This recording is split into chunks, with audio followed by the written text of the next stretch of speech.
نحمده ونصلي على رسوله الكريم أما بعد فأعوذ بالله من الشيطان الرجيم بسم الله الرحمن الرحيم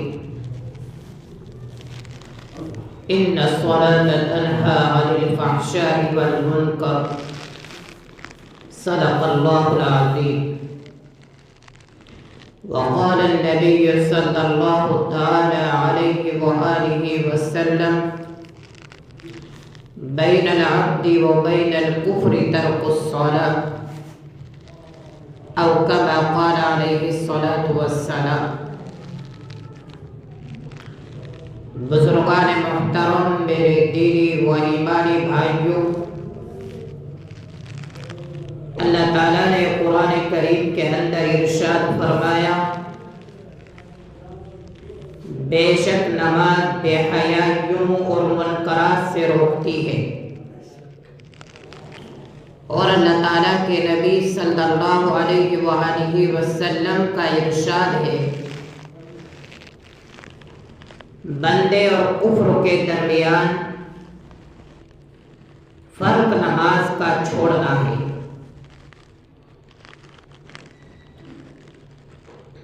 معاشرے کی اصلاح کے لیے سب سے اہم چیز یہ ہے کہ جن لوگوں پر نماز فرض ہے وہ پابندی کے ساتھ نماز ادا کرے. اذان ہونے کے بعد مساجد میں آئیں اور جماعت کے ساتھ نماز پڑھیں. نماز فرض ہے اور جو شخص جان بوجھ کر نماز کو چھوڑتا ہے تو وہ کافروں والا عمل کرتا ہے. من ترک الصلاة متعمدا فقد کفر. جس شخص نے نماز کو جان بوجھ کر چھوڑا تو تحقیق کہ اس نے کافروں والا عمل کیا. آپ اسی سے اندازہ لگائیے کہ نماز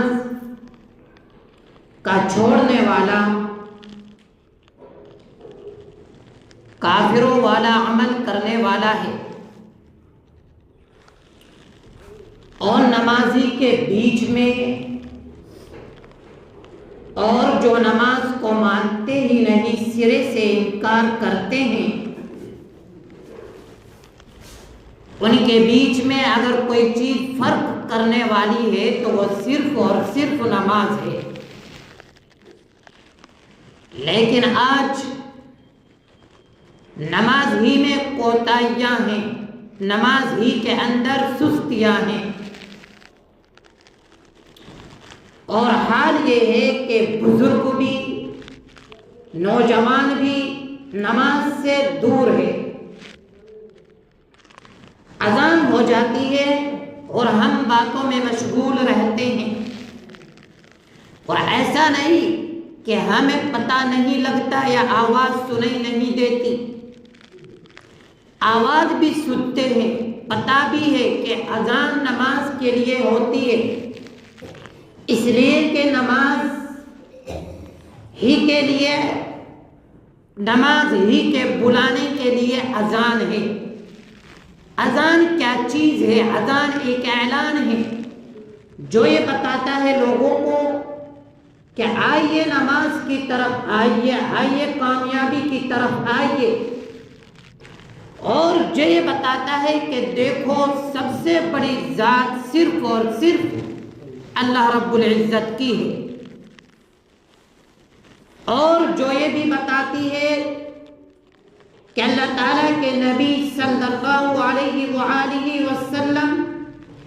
اللہ تعالیٰ کے رسول ہیں. اور اذان کے الفاظ حی علی الصلاۃ، حی علی الفلاح، جو نماز کی طرف بلاتے ہیں، کامیابی کی طرف بلاتے ہیں، لیکن اگر ہم ہی کامیابی کی طرف نہ آئے اور ہم سستی کرنے لگے تو پھر ہم میں اور دوسروں میں فرق کیا رہا؟ جب بڑے گھروں میں نماز چھوڑیں گے اور نوجوان بھی ان کی برابر میں نماز چھوڑیں گے، اور وہ بچہ جس کے بارے میں احادیث کے اندر یہ آیا ہے، جس کے بارے میں اللہ تعالیٰ کے نبی صلی اللہ علیہ وآلہ وسلم نے فرمایا کہ جب بچہ 7 سال کا ہو جائے تو اس کو نماز کا عادی بنانا شروع کر دیا جائے، اس کو نماز کی مشق کروائی جائے، اس کو مسجد میں لایا جائے اور اس کو نماز کا طریقہ بتلایا جائے، اس کو نماز سکھلائی جائے، اور پھر جب وہ بچہ 10 سال کا ہو جائے تو اتنی مشق ہو جانی چاہیے کہ مکمل نماز اس سے آتی ہو، اور اگر وہ اس ٹائم نماز نہ پڑھے تو پھر اس پر کارروائی کی جائے اور ہلکی کارروائی کی جائے کہ جس سے اس کو چوٹ نہ لگے۔ جبکہ شریعت میں 10 سال کا بچہ بالغ نہیں ہے، لیکن نماز کا عادی بنانے کے لیے اس کو 10 سال تک کہا گیا ہے۔ تو پھر ان کا کیا ہوگا کہ جو بوڑھے نوجوان گھروں میں نماز چھوڑتے ہیں تو پھر وہ کس منہ سے کہہ سکتے ہیں بچے کو کہ آئیے نماز پڑھ لی ہے تم نے یا نہیں؟ اس لیے کہ وہ آپشن ہم نے ختم کر لیا ہے ٹوکنے کا، کہ جو ہم اپنے اولاد کو پوچھے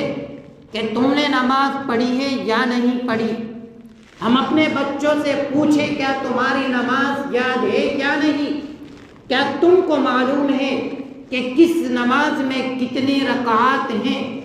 کیا تم کو معلوم ہے کہ سنتیں کیا ہیں، فرائض کیا ہے، واجب کیا ہے؟ جب ہی تو ان کو معلوم ہوگا جب ہمیں خود معلوم ہوگا۔ لیکن تعجب کی بات ہے، اللہ تعالیٰ کے نبی صلی اللہ علیہ وآلہ وسلم نے فرمایا کہ میرا دل یہ چاہتا ہے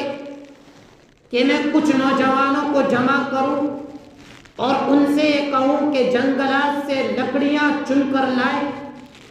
اور پھر میں اذان دلواؤں اور نماز کھڑی کروں اور اپنی جگہ مصلی پر کسی اور کو کھڑا کروں،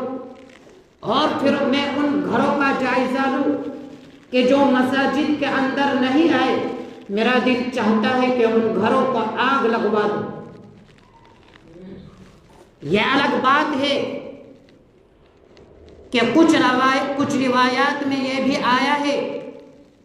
کہ آپ نے فرمایا کہ گھروں کے اندر عورتیں بھی ہوتی ہیں کہ جو مساجد کے اندر نہیں آ سکتی، اگرچہ آپ نے ظاہری طور پر آگ تو نہیں لگوائی، لیکن آپ کے دل کے اندر یہ داعیہ پیدا ہونا، آپ کے دل کے اندر یہ خیال آنا، تو کیا جو لوگ نماز چھوڑتے ہیں تو کیا وہ اللہ تعالیٰ کے نبی صلی اللہ علیہ وآلہ وسلم کی غضب کی آگ میں نہیں جل رہے ہیں؟ مساجد بنے اس لیے جاتی ہے کہ ان کے اندر نماز ادا کی جائے، اور اگر کچھ آدمی یہ کہنے لگے کہ ہم گھروں کے اندر نماز ادا کر لیتے ہیں تو یہ سمجھ میں آنے والی بات نہیں۔ میں نہیں کہہ رہا کہ وہ جھوٹ بول رہے ہیں، ہرگز میں نہیں کہہ رہا کہ وہ جھوٹ بول رہے ہیں، اس لیے کہ گمان بھی نہیں رکھنا چاہیے کہ اگر کوئی مسلمان بات کہہ رہا ہے کہ وہ جھوٹ بول رہا ہے، لیکن ہاں یہ ضرور ہے کہ جو لوگ مساجد میں نہیں آ سکتے تو وہ گھر کے اندر کس طریقے سے نماز ادا کر لیتے ہوں گے، یہ گمان تو ضرور دل کے اندر پیدا ہو سکتا ہے کہ جب ہم فرائض کو آ کے مسجد میں ادا نہیں کر سکتے جماعت کے ساتھ تو گھر کے اندر نماز کس طریقے سے پڑھ لیتے ہوں گے۔ آپ جائزہ لے کر دیکھیے، اور چوراہوں پر، سڑکوں پر، دکانوں میں، گھروں میں کتنے آدمی ہوتے ہیں کہ نماز نہیں پڑھتے۔ اگر کچھ اس سال نگر ہی کے اندر جو 2 مساجد ہیں، اگر جو آدمی یہاں پر رہتے ہیں باہر کام پر نہیں ہے، وہ تمام کے تمام نماز کے لیے آ جائے تو 2 مساجد کم پڑ جائے۔ لیکن تعجب کی بات ہے کہ اگر ہمیں یہ معلوم ہو کہ ہمیں 3 بجے ریلوے اسٹیشن پر پہنچنا ہے، کسی ٹرین سے کہیں پر جانا ہے، تو ہمارے دل کے اندر یہ ڈر پیدا ہوتا ہے کہ کہیں ٹکٹ خراب نہ ہو جائے، ٹرین نکل نہ جائے، تو ہم نہ گرمی دیکھتے، نہ سردی، اور نہ ہم بارش دیکھتے، نہ تیز آندھی، ہم چلے جاتے ہیں۔ لیکن جب نماز کا مسئلہ آتا ہے تو ہمیں سردی گھیر لیتی ہے، ہمیں گرمی پریشان کرتی ہے، دھوپ لگتی ہے، تو یہ بتائیے کہ یہ کیسی زندگی ہے؟ اپنے دل سے خود یہ پوچھئے کہ یہ کیسی زندگی ہے؟ ہمارے بیچ میں اور جو دوسرے لوگ نماز پڑھتے ہی نہیں، ان کے بیچ میں کیا چیز ہے فرق کرنے کی کہ جو فرق پیدا کر دے؟ ایک آدمی صبح کو بیدار ہوا، اور صبح کو نہیں بلکہ دن کے 10 بجے، جبکہ مسلمانوں کی شان یہ ہے کہ وہ سویرے بیدار ہو اور اپنی حاجات مکمل کر کے وہ مساجد کے اندر آئے، جماعت سے نماز ادا کرے، اور پھر روزی کمانے کے لیے، حلال کمائی کے لیے نکلے۔ لیکن آج کا نوجوان، اور نوجوان ہی نہیں، آج کے دادا، آج کے باپ اور آج کے بچے، ان کا حال یہ ہے کہ وہ 10 بجے گھر سے نکلتے ہیں اور پھر کہیں پر بیٹھ کر پورے دن بات بناتے رہتے ہیں، اور معلوم ہے باتوں میں کیا رہتا ہے، کبھی کسی کی چغلی، کبھی کسی کی برائی، کبھی کسی کے گھر کا مسئلہ اٹھا دیا اور پورا ٹائم نکال دیتے ہیں، یا ایسے کھیلوں میں لگ جاتے ہیں کہ جن کی جڑ اور بنیاد نوجوانوں کو تباہ و برباد کر رہی ہے، لیکن معلوم نہیں کہ ہمارے حیا اور ہماری شرم کہاں گئی کہ وہ جاگتی نہیں۔ خوب بڑے بڑے چوراہوں پر بیٹھے رہتے ہیں، کھیلتے رہتے ہیں یا باتیں کرتے رہتے ہیں، اور ہمارے ننھے ننھے بچے انہیں دیکھتے ہیں۔ جس بچے کو ہم کو نماز سکھانی تھی، جس بچے کو ہمیں زندگی گزارنے کا طریقہ سکھلانا تھا، جس بچے کو ہمیں یہ بتلانا تھا کہ ماں کی محبت کیا ہوتی ہے، باپ کی محبت کیا ہوتی ہے، جس بچے کو ہمیں یہ سکھلانا تھا کہ بڑوں کا ادب کیا ہوتا ہے، چھوٹوں پر شفقت کیسی ہوتی ہے، جس بچے کو ہمیں یہ بتلانا تھا کہ بیٹے جب باہر نکلتے ہیں تو کس طریقے سے نکلا جاتا ہے، ہمیں فرصت نہیں، اس لیے کہ ہم سارا کا سارا ٹائم برباد سڑکوں پر، روڈوں پر، باغوں میں کر دیتے ہیں۔ مساجد خالی ہے، اور حال یہ ہے کہ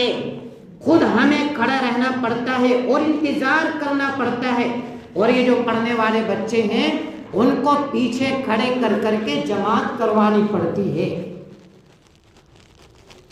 آپ سوچنے کی بات ہے کہ ہم کیسی زندگی گزار رہے ہیں۔ نماز سے غفلت کتنی بری چیز ہے۔ قرآن کریم کے اندر آیا فویل للمصلین الذین هم عن صلاتهم ساہون، ایسے نمازیوں کے لیے ہلاکت ہے جو نمازوں سے سستی برتتے ہیں۔ اللہ تعالیٰ کے نبی صلی اللہ علیہ وآلہ وسلم کے سامنے ایک آدمی نے کہا کہ فلاں آدمی نماز بھی پڑھتا ہے، چوری بھی کرتا ہے، تو اللہ تعالیٰ کے نبی صلی اللہ علیہ وآلہ وسلم نے فرمایا کہ اس کی چوری چھٹ جائے گی۔ جب آدمی پابندی سے نماز پڑھے گا اور جب گھروں کے اندر نماز کا ماحول ہوگا، مساجد بھری ہوئی ہوگی، تو پھر بہت ساری برائیاں خود بخود ختم ہو جائے گی، اور پھر معاشرے کی اصلاح کرنے کا موقع بھی ملے گا۔ جب مساجد خالی ہوگی تو تعلیم میں کیا سنیں گے؟ 8 دن میں آتے ہیں اور اس طریقے سے آتے ہیں کہ جس طریقے سے اللہ تعالیٰ سے کوئی قرض لے رکھا ہو، نعوذ باللہ، اس کو اتارنے آئے ہو۔ کیا اللہ تعالیٰ ہمارے دو فرض کا محتاج تھوڑی ہے؟ کیا اس کی ذات ہماری محتاج تھوڑی ہے؟ ہم اس کے محتاج ہیں، سانس لینے میں، کھانے میں، پینے میں، چلنے میں، زندگی گزارنے میں ہم اللہ تعالیٰ کے محتاج ہیں۔ اللہ تعالیٰ ہمارا محتاج نہیں۔ ایسی نماز کل قیامت کے دن ہمارے منہ پر پھینک کر مار دی جائے گی۔ تو اس بارے میں ہمیں اپنے بچوں کو بھی بیدار کرنا ہے، گھر کی عورتوں کو بھی بیدار کرنا ہے، خود بھی بیدار ہونا ہے اور نماز کی پابندی کرنی ہے۔ اللہ تعالیٰ عمل کرنے کی توفیق عطا فرمائے۔ وآخر دعوانا الحمد للہ رب العالمین۔